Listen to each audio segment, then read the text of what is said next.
Hi, I'm Joe Quirk. Welcome to the Blue Frontiers podcast about seasteading, the environment, special economic zones, and innovation in science, technology, governance, and society itself. People can do almost everything better. That's why Blue Frontiers will provide innovators with sustainable, peaceful, floating islands based on voluntary cooperation and deploy them around the world to help communities adapt to sea level change and promote emergent and self-organized ways of living, free at sea. This is the Founders Series of the Blue Frontiers podcast. Today we have Marc Collins, my friend and managing director and co-founder of Blue Frontiers. Marc is the Tahitian visionary who saw how seasteading could continue the Polynesian tradition of ocean innovation and seafaring, and how floating islands could help mitigate the damages of sea level change. This is a unique perspective the world needs to hear, and you're in for a treat. Now, here's your host, the Seavangeless, Nathalie Mezza-Garcia. Hello, Seasteaders. I'm here with Marc Collins, one of the 5 founding members and managing directors of Blue Frontiers. Blue Frontiers is the company that is going to build the floating island project in French Polynesia, a concept group and a pilot project for seasteading. Marc is from everywhere in the world. He's been living in Tahiti for the past 26 years. He's half Tahitian, half from the US, his mom was half Chinese, and he lived in Mexico until he was 18. Marc is the person who reached to the Seasteading Institute to discuss the possibility of creating floating island projects in French Polynesia and the reason why we are all here in Tahiti now. So Marc, how are you? I'm very well, Nathalie. Thank you for that wonderful introduction. Marc, so floating islands. How did you first hear about them and what motivated you to get in touch with the Seasteading Institute to propose building the floating islands here in French Polynesia? I'd have to think back, but maybe 2008, 2009, when the Seasteading Institute was first created. I had lived in Silicon Valley right before moving to French Polynesia, to my mother's country, to my country now, my children's country. And I always kept a link to Silicon Valley, was always interested in what was going on there. So I think around 2008 or 2009, when Peter Thiel co-founded the Institute, I said, wow, this is really out there. It sounds very innovative. It sounds like humanity's next step. Very interesting. But at the time, the Institute was interested in going to the open seas, so there really wasn't, how should I say, a good fit necessarily with French Polynesia. Because French Polynesia has a lot of protected lagoons around the islands. Yes, then what happened, I think, around 2015, the Seasteading Institute did a pivot and decided that instead of going to the open seas, they would look for a host nation. So that's when I found that the connection would make sense. So I reached out, I believe it was in May of 2016, to the Institute, sent an email and said, could we discuss French Polynesia? I was disappointed that I saw on Seasteading Institute's website they had a list of 20 countries that they were contacting, and my country, our country here, was not on that list.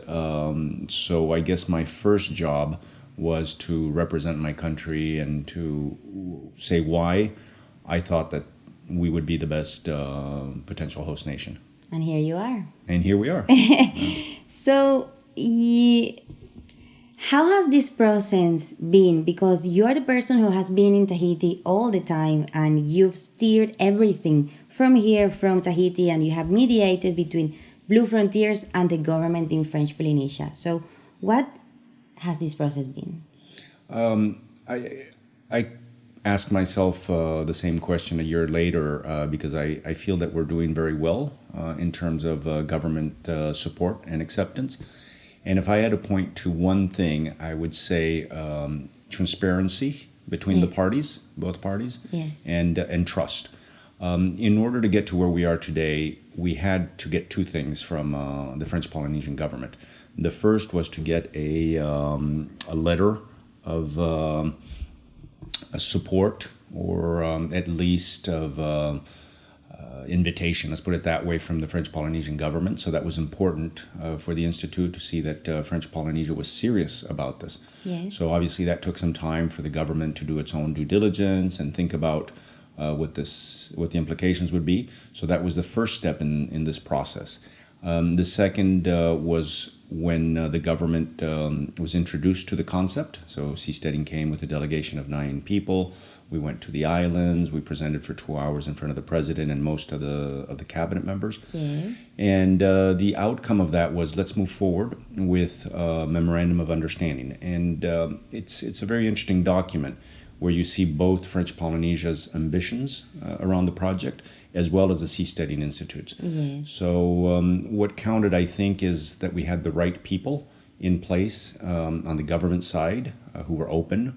So I really think we need to thank the Vice President, Eva Rofrich, as well as the President, President Edouard Frich, for being open and willing to collaborate.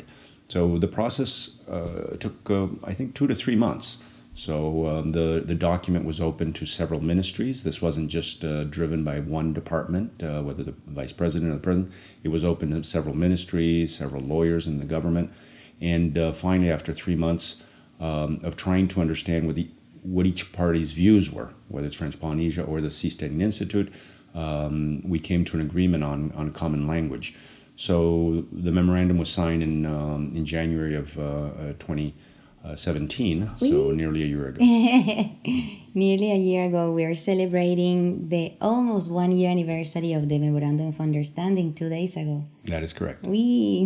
So how do you deal with your 3 simultaneous hats? Because you are Tahitian and you were also in the government some years ago, and now you're part of Blue Frontiers. How do you manage to integrate the 3 of them so well? That's an interesting question, because sometimes I can understand that we have different approaches. I would say that my first hat every day for probably 90% of the day is as an executive, as a managing director for Blue Frontiers.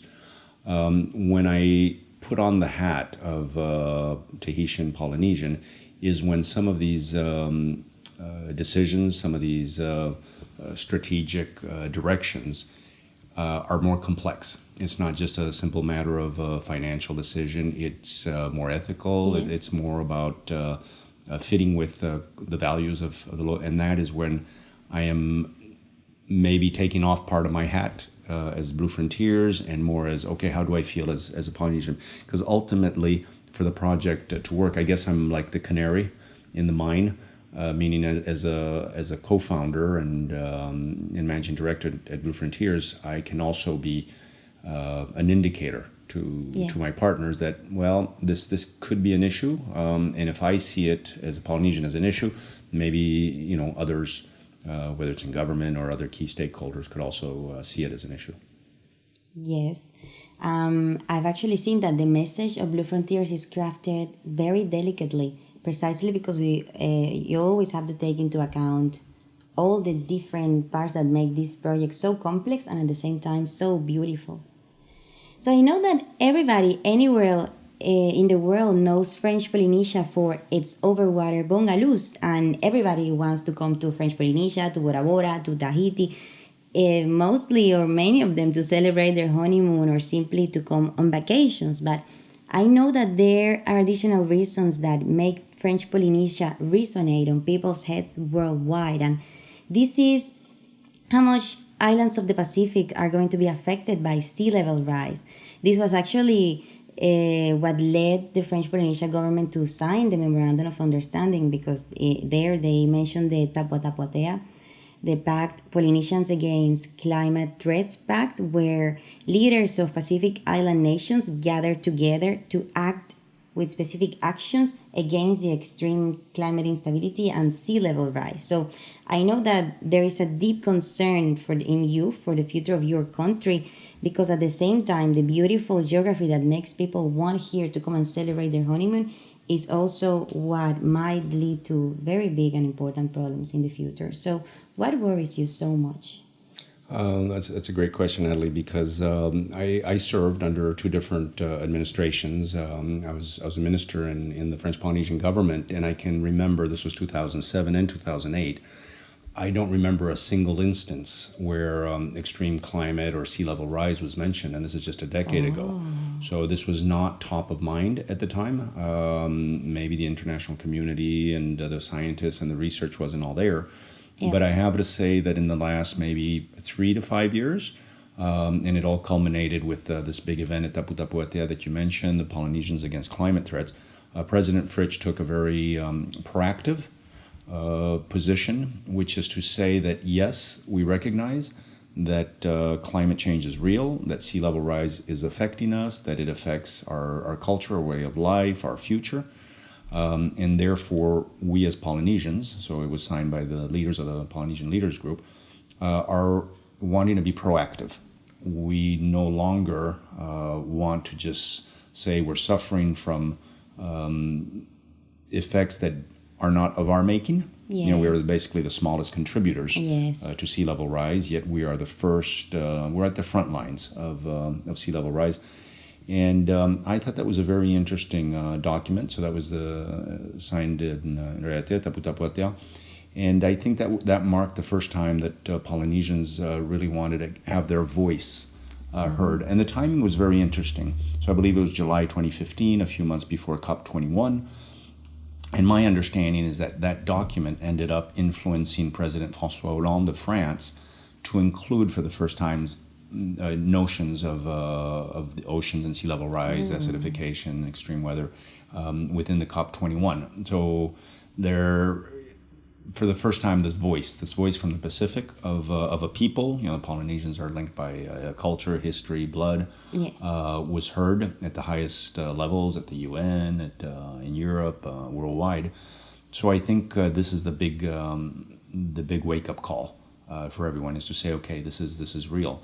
The reason I also am personally very attached to this is my brother and my family have been pearl farming for many years in low-lying atolls, which in the Tuamotu. Yeah, I which have is, some pearls. Oh, you have some pearls? And my brother, yeah. So, I bought some pearls. So he's been involved in that industry for over a decade, the rest of my family for maybe 4 decades. And what I'm hearing firsthand, this isn't about some scientist in a laboratory in New Zealand or Australia or France. This is my brother and also certain mayors that I've reached in the Tuamotu, is that this is becoming, they're seeing patterns change. Yes.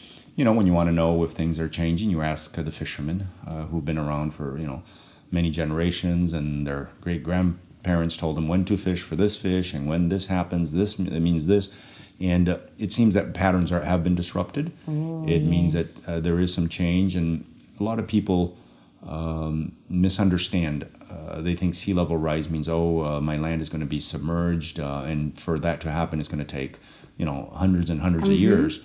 But really, all it takes is a little bit of rise for water tables, so freshwater tables, to be impacted and to have salt mixed into the freshwater supply, the freshwater table, and then that causes problems in agriculture on these islands. Yes. And we're starting to see that today. So this is not only about what happens between now and 2100. No. So I started looking at this when President Fritsch spoke about it. There was research, I think, also the same year, 2014 or 2015, very serious French research, CNRS, did a survey, I think, of 192 islands. Wow. That France still has control over worldwide, so the Indian Ocean, the Caribbean, and the Pacific. And of the 192 islands, it seems that the ones that would be the most impacted by sea level rise are in French Polynesia and in New Caledonia. So the specific numbers are for the low or the most conservative scenario of 1 meter of sea level rise by 2100. 30% of the islands of French Polynesia would be submerged, 30%. So that means, obviously, the Tuamotus primarily. And that's very unfair. I mean, that's historically been the areas that have produced a lot for the main island of Tahiti, for the what we call the high islands. So the Tuamotus have produced pearls. The industry of pearls comes from there. They've produced a lot of fish. They sacrificed a lot for nuclear testing. It came also from those islands. And today, that they be the first to suffer from sea level rise is, one of those fates of history. It's quite unfair. So their voices are starting to be heard. President Anote Tong from Kiribati. Now, Kiribati is our neighbor. They literally are our neighbors. It's the same people. It's our same lineage. It's our same heritage. They don't have any high islands. Let's stop one moment to talk about the difference between high islands and atolls, motus, for our listeners who might not be familiarized with the difference. So, can you talk to us a bit about the geography of the islands in the Pacific, the volcanic islands, the atolls? Sure. All of our islands in the Pacific are the result of volcanic activity. The higher islands are younger, geologically speaking. Now, I'm not an expert. I can't tell you if it's 1 or 4 million years, but basically, the island we're on right now, the island of Tahiti, you can see it has very jagged peaks. It looks like a sand castle where you would add water, and it has very sharp mountain cliffs. And these islands, these high islands, are slowly eroding.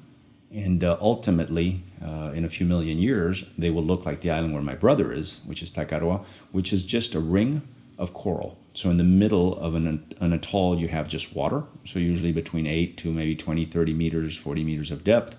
And the coral reef itself, which is where people live, obviously, is only literally 3 feet or 1 meter over water. So people are living very precariously on this ring. Now, French Polynesia is lucky in this respect that we have a lot of high islands. So the entire, for example, the Society Islands are all high islands except for Tetiaroa. But we also have a lot of islands in the Tuamotu, which are just atolls. Yes. And then we have the Marquesas, which are young islands as well. But some of our neighbors are not so lucky. I mentioned Kiribati. They have 33 islands, and they are all low-lying atolls. So they don't have a way of migrating within their own country. They have to migrate out. So the 1 meter increase on sea level rise, that would completely vanish Kiribati. And Kiribati and the entire Tuamotu chain for French Polynesia. And we're talking about between now and 2100, which means it's our children and our children's children. It's not 5 or 10 generations down the road. It's pretty immediate. But I think long before islands are abandoned because of sea level rise, they'll be abandoned because the water situation. If you don't have fresh water on these islands, the cost of energy to desalinate may be available to a 5-star resort because they can afford it. They have a business model that can support it. But what do you do about small fishing communities where you have 300 or 500 people living on an island? Can they afford the diesel to run desalinization plants to have fresh water? Can they afford the solar panels to do it? So part of what's exciting about our project is that we can bring some of these technological solutions. So how do you see floating islands solving some of these problems created by sea level rise? I don't think we will solve sea level rise. I think it's like a huge tanker or a huge warship that's very heavy and very slow moving, but very, very difficult to change course. I'm not an expert on this, but I doubt if our changes and all of the pledges that we made, every country made at the COP23 and all of these changes are going to take decades and decades to slow down sea level rise. So I think more than anything right now, we need to look at mitigation strategies. We need to figure out how to adapt. And that's one thing that Polynesians have been very good over 1,000 years is to adapt to changing environmental, societal constraints. So for me, our project is about hope. It's about saying, okay, let's proactively work on something that gives us hope and that we have some sort of solution. Yes. Here, the floating islands would be a solution in terms of, in the future, in the long term, hosting climate refugees, which unfortunately will be a reality if we continue with the same. Yeah. But also, I know that water, waste, energy, and food, and changing how we produce them and how we utilize our resources also play a very important role in changing the course or adapting to this unfortunate future. So how Can you tell us a bit about additional environmental issues that back building the floating islands? Sure. We suffer from the same issues that most developed cities suffer from, which is how do we treat our waste? How do we limit our imports of energy, fuel? We have a real issue where we import a lot of our fuel.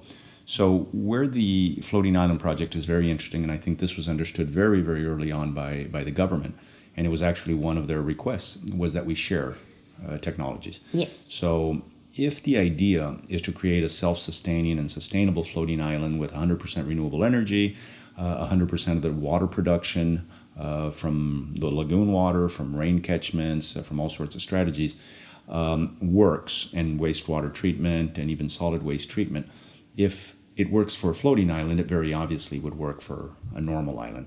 So the government has asked us to share our network of entrepreneurs, of tech innovators, and we have done it. We have already brought a couple of very, very prominent international companies to French Polynesia to meet with the president and to start offering solutions that will maybe arrive even before 2020, before our floating island. Yes. So that's just part of the agreement, in a sense, the moral agreement with the government and also other stakeholders in French Polynesia, is sharing. Sharing is very important here in the culture of French Polynesia, I've noticed. So what do you think the floating island will bring to Tahiti and to French Polynesia? What are those resources that, besides sharing surplus of energy, for example, in terms of technological innovation, what do you see will be the impact of the floating island in Tahiti and in French Polynesia? I think for islands in general, and I think the Pacific is a good example of this, we are historically we've been technologically underserved, meaning we don't necessarily get the best and the latest technology.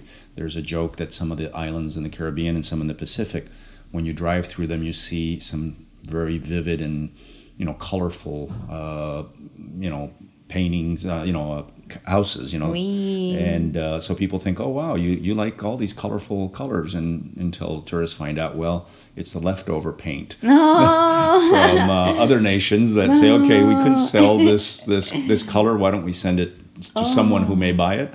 So we have a history of not necessarily having the best and the latest technology. So with the floating island project, it's so innovative, it's so cutting edge, it's so on the forefront that just the fact that the project is here is attracting huge international attention. We've had over 600 articles in one year in both the French speaking and the English speaking press, and Chinese and Spanish. And I know that you have only counted English and French, but if you count Russian, Spanish, it's huge. Yeah, it's over 1,000. Yeah. The project has garnered international attention beyond any, let's say, resort. There have been some very innovative resorts in French Polynesia, but I doubt that they attracted this much attention. And I think so. To your question about what can this project do from a technological standpoint, it can bring attention to our problems and hopefully solutions to our problems. The other thing that we shouldn't forget is, or at least that's very, very important for me, is in a sense reversing brain drain. French Polynesia suffers from the same thing that France suffers from, which is some of our top engineers, architects, mathematicians, these young, very motivated students go do their work overseas, get PhDs, doctorates, and then there are no jobs in their own country. Now, they all want to, and I know a lot of them worldwide that would love to find an opportunity to come back. So I think that a country that does not solve the issue of brain drain, where your best and your brightest are actually leaving your country, is a country in decline. So you have to find projects that are innovative enough, that require this sort of thinking to bring them back. So one of the main contributors or main drives for me personally is, can this project bring back some top thinking, Polynesian thinking to the country? I know that many Polynesians would love to come back after they study. Yep, Yeah. it's true. Yes.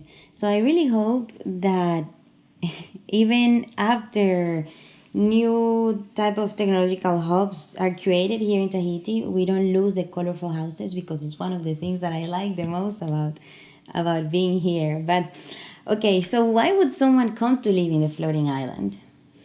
I think that the people we will attract, and I can speak from experience, from locally at least, from some of my friends I've spoken to, what attracts them is the idea of innovation, both in governance and societal aspects, meaning how will we live together? It's not necessarily just about technology. At the end of the day, if you're getting your energy from renewable sources, you feel good. That's great. But is it that much different than getting it from a diesel generator? What will really make a difference is societal. I mean, how do we live together peacefully? Yes. So I think what's attracting a lot of, at least young Polynesians, is this idea of experimentation, of saying, okay, we've been under this one model of development for maybe 40, 50 years. What does the future look like?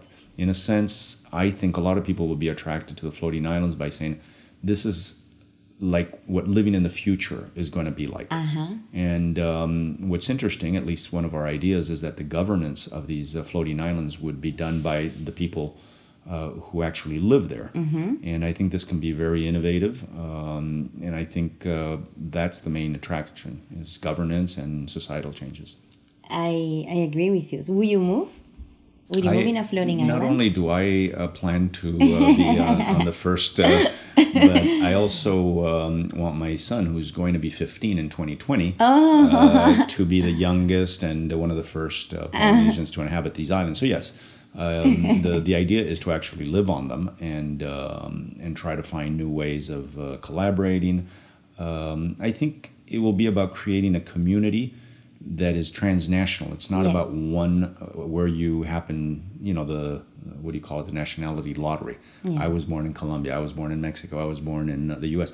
This is about people who have same common values and vision, saying let's live in a place together and figure these things out. Yes, that is something that attracts me personally to the concept of floating islands. Well, I'll see you there in 2020. Well, maybe. I don't think I'll have the chance to move there, because I'm very interested, and I know that this project has very big chances of continue to grow beyond the pilot project. So I want to work for the pilot project and for the other floating islands, but I think everything will move so fast because it's growing really rapidly that I don't know if I'll have time to move there. And probably you'll be busy with the next floating island. Worldwide, too.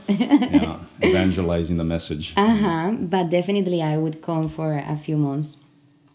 So I've been now in French Polynesia twice, and I love it. And I've been in Tahiti for 2 months now. And one of the things that strike me the most is this cultural diversity that resonates very closely with what you were saying about the multinational society aspect of the community that will end up ultimately populating the floating island and future seasteads. So many people here in French Polynesia, one thing I've noticed is that they have different cultural backgrounds. Polynesians travel a lot, and as you were saying, they would love to come back. They always try to find a way. They always try to come back. So I understand that this is because this is a wonderful environment. It's true, both culturally and aesthetically. So what do you think makes this place so magical and so joyful? We've had maybe 200 years of European contact, mainly European, throughout the Pacific. The British, the French, the Spanish, the English.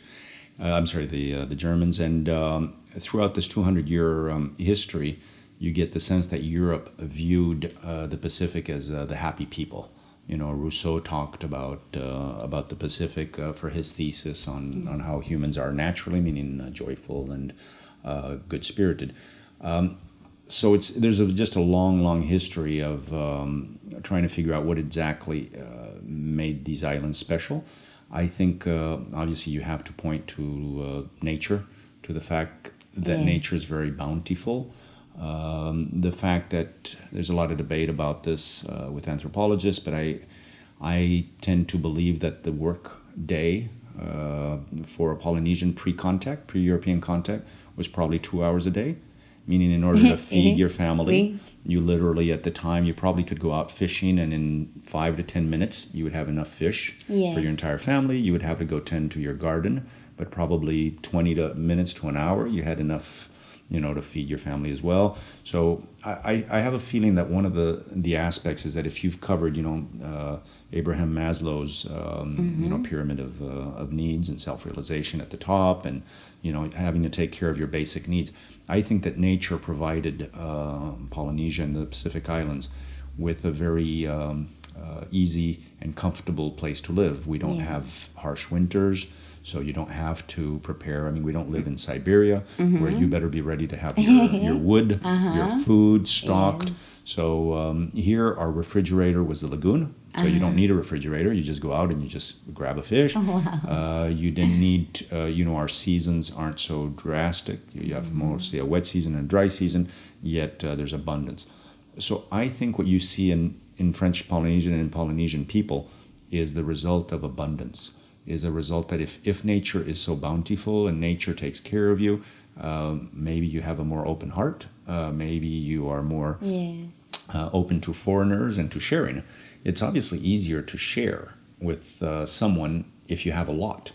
If you don't have a mentality of scarcity, where, oh, look, we don't have enough food, don't let the foreigner come. But if you have everything and you work 2 hours a day, what do you do with the rest of the day? So obviously you make love, that takes care of a few hours, then you do art, then you, a few hours. And music, and so that's why aesthetics are so important. They had time. I think as a people, Polynesians had time to think about all of these issues. Once you have your basic needs taken care of, shelter. I mean, in French Polynesia, shelter, what does that mean? I mean, you don't even need walls. You just need to be sheltered from the harsh, the sun and rain. But you don't need even walls. You don't need refrigeration. You don't need heating. So you basically are taken care of by nature. That's so beautiful. That connects with a phrase that you said a few weeks ago. I had the chance of going with you to visit some members of the Protestant community. It was the president, the president of the Protestant church, And you said a very beautiful phrase that stuck in my mind. You said, Notre histoire est une histoire d'amour. So our history is a history of love. Can you elaborate on this love and passion that people feel when they come here, and that I personally have felt? Yeah. I mentioned that because of, it seems anyway, that the history of French Polynesia in particular has been one of sailors, explorers, traders, the first people to come here from the 1780s on through the 19th century and 20th century. They came maybe with certain objectives, whether they're financial, cultural, anthropological, but they usually came and very quickly fell in love with either a person, a people, the nature, the generosity, and it literally, there's a history of it. Anybody that could wrote. So if they could put 3 words in a line together in a phrase, they would write something. So there's just a huge body of literature, and there's a common thread to all of this. Is friendly natives, very open. Nature had endowed us with beautiful women, beautiful men, a very open society, and that makes for obviously, I guess, love in the sense that they find a peaceful people that is welcoming. Yes, and flowers. We find flowers everywhere. Flower smiles. I agree. Aesthetics is very important here.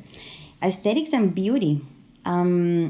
Where does the detail to attention come from here? Is it because there is a lot of time, or there used to be a lot of time, and therefore flowers and aesthetics play a very important role in the culture because you had more time to develop this inclination? I think that's one of the major factors. Again, I'm not an expert in this field, but I would assume that if you only have to devote maybe 20% of your day for subsistence and caring for your basic needs, the rest of the time is focused on other pursuits. So I think that was very important culturally, and aesthetics and beauty play a role. I know you have a very big respect for the Polynesian way of being. What is it that you like the most about the Polynesian culture? I'd have to say what touches me the most every time that I'm confronted with this is humility. It's a very, very powerful way for people to connect. Humility means that no matter what the status is of the person, and usually the higher the status, the more humble they are, which seems counterintuitive when you see other countries and leaders and how they act. But I had the chance to serve under President Oscar Timaro, so obviously a very powerful man. At the same time, one of the most humble people I've ever met, and it's incredibly touching when you see someone who's, and it's true humility. It's not a show. It's not a face that they put on. It's true humility. So I've asked many of my friends that have studied this, that are deeply connected to their roots, to their culture, and just spoke to a good friend of mine who's been doing this for many years, and I asked her, where does this come from? Where does our humility come from? Yes. And very interesting answer. She said that it came from the fact that we were faced with nature, with the ocean, and that the ocean is one of the most humbling forces of nature. You are nothing. Yes. We are nothing in front of the ocean. So you can take off, and our culture is known for its navigating skills. It's the first culture in the world that navigated so far. We covered 1/3 of the surface of the earth with canoes. And if there's one thing, and I've also met some of these amazing navigators like Tua Pittman, like Nainoa Thompson. I named my son in honor of Nainoa Thompson. Wow. Because you talk about someone who is humble, yet he's literally the world's best traditional navigator. Wow. And I think this humility comes from contact with nature, and respect for nature. If you know that from one minute to the next, nature can just destroy everything you've done and just take care, and there's nothing you can do. I think that's where one root, anyway, of humility. But I see it as a very powerful tool here in leadership. You'll see mainly a lot of leaders here, whether it's religious leaders, political leaders, even business leaders, tend to be extremely humble, and it's a quiet force. Wow. Lastly, you mentioned navigation. We are very close to finishing our podcast, and I want to ask you before you leave, or before I leave, because unfortunately I'm leaving. There is a strong cultural revival here for traditional navigation, for dancing, for tattoos. Where does this come from, and why is it reviving again? I think it is reviving, but I don't think it was ever lost. So whenever I talk about revival with friends in the Pacific, I sense that there are different levels or different time horizons. We talk a lot about revival of Hawaiian culture, for example, because there was a group of Hawaiians that really pushed for this. You have full immersion schools in Hawaii, you have Kamehameha, you've got a lot of programs. And that, I think, started in the 70s and the 80s, and Hokulea and all this. In French Polynesia, I feel that we never really disconnected completely. Maybe because we're a very wide archipelago. There's 118 islands. We're the size of Europe. We're spread out. So obviously some of our outer islands, and I have a lot of respect, for example, for our Marquesian friends. They've been able to stay very, very close to their culture, their way of life. The island of Tahiti has been the most modernized, so maybe the most disconnected. And maybe that's where you see more of the revival. I think it comes from the fact that the world is changing. Maybe people are questioning the current model, of capitalism and of, perpetual search for growth. You want more GDP, more this, more that, more consumerism. The world is questioning that, and maybe Polynesians are starting to look for more values that connect them to their roots. So I see it very often here in families that are mixed. A lot of the families here are very mixed, and usually the people who are the most in search of their Polynesian roots are the mixed Polynesians, the ones who may have an American father like myself or a French mother, and then they try to really understand what where their values are coming from and get closer to their Polynesian values. But in Polynesian families, I don't know if they would say there's a revival, because for them they've maintained that link. Now, language is really important. So Yes. I do feel that there is a movement in French Polynesia to keep our languages alive. So when I was in government, I know that it was one of the major campaign promises of the government was to make sure that Rio Tahiti, that our Tahitian language was spoken, that it even became on the same footing as French for legal debates at the Territorial Assembly. So I think you Schools. cannot continue, and schools, of course. Now it's and, being taught and in schools. Now it's in schools. It was illegal. I mean, for a long time, I think 40, my mother grew up here when it was not accepted to speak Tahitian in schools or to be taught Tahitian. So I think there's certainly a movement of Polynesians to reclaim their language and make sure, but I would say that it wasn't lost. So there's a continual, the tradition is continuous. I'd compare it to Rapa Nui, Easter Island. I was there last year, and they literally went down to, I think, 120 people. Whoa. 120 Rapa Nui were left, and there was a break, Wow. literally a break in their language, where no one was left that remembered the original words, and they had to adopt words from other Polynesian languages, such as Tahitian. So you go to Rapa Nui and Ia Orana, which is ours, is Yorana over there. So a lot of the words that they borrowed from Polynesia, from other Polynesian languages. So I don't think we've lost touch with our roots, but I would agree with you that there is a sense of revival, mainly in language, in navigation. Now, maybe what's driving this is also external. It's 10 o'clock. By external, I mean that maybe since the rest of the world seems to be conscious of the role that humanity plays on the oceans in particular, maybe it's time now to listen to a culture that has lived from the ocean, that has respected the ocean, that has been one with the ocean. And you're seeing movies like Moana coming from big studios like Disney.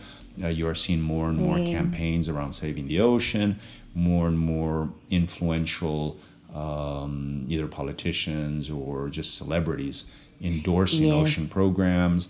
Maybe it's time. Maybe it's just time for Polynesians to be heard. We definitely have something to contribute.